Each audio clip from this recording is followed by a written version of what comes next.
સદગુરુના ભજન મન લાગે ને સાહેબ ત્યાં સુધી આ મન ઠરે એવું નહીં. જબ તક મન ને ઠરે જબ તક આ પોષિંદ્રી વશ ને થશે. બરાબર. એટલે આપણે જે મહાપુરુષ છે પોતપોતાના સદગુરુએ જે ભજન આનું હોય એ ભજન ની અંદર સુરતા ફેરાણી પડે. સુરતા ઠરશે તો મન ઠરશે, મન ઠરશે તો આપણી પોષ જ્ઞાનેન્દ્રી વશ થશે સાહેબ, નકર વશ થાય બી નહીં. બરાબર. એટલે ભજન ક્રિયા મહાપુરુષો જે સીડીથી ચાલી કહે ઓહમ સુહમ કી સીડી પકડવે નેણોથી નેણ મિલાવે સાધુભાઈ એવા ગમ કરાવે એમ કીધું. બરાબર. આ સીડી પકડવી પડે છે. આ ગમના મહાપુરુષો આ સીડી તરીકે હે. બરાબર. આપણે નાબૂદ કરીએ કે અમુક સંતો કે ધ્યાન ન કરવું, ભજન ન કરવું. હેણાથી શું થાય? આંખથી જ દેખાય એમ કે આંખથી દેખાય. આ દેખાય સબ માયા હે સાહેબ. આ સ્થૂળ દેહની જે ઇન્દ્રિયોથી દેખાય ને એ બધી માયા દેખાય. આંખથી દેખાય ને માયા દેખાય.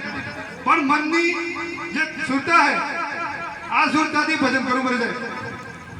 આ સુરતાથી ભજન થાય તો આત્મા से परमात्मा की खबर પડે.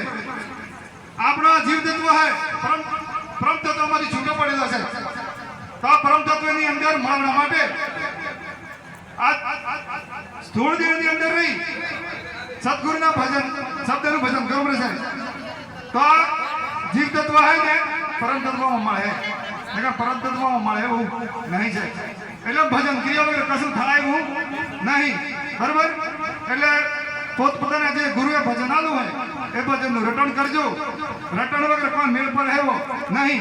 કબીર સાહેબે કહો પરમ તત્વ કો ધ્યાન ધરી લે સોહાંગી આપો આપ એમ કહ્યું. બરાબર. આ મહાપુરુષો કહી ગયા આપણે ના કહીએ.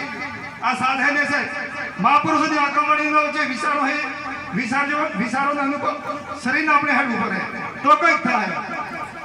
બરાબર.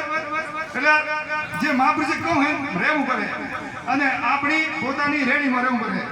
રેણી વગર કોઈ થાય એવું નહીં છે. કહેવાથી કોઈ મેળ પર એવો નહીં. બરાબર. એટલે મહાપુરુષો ઘણા હે અને આટલું કઈ મારી વાણી વિરામ કરું. બોલો સતગુરુદેવ કી જય હો.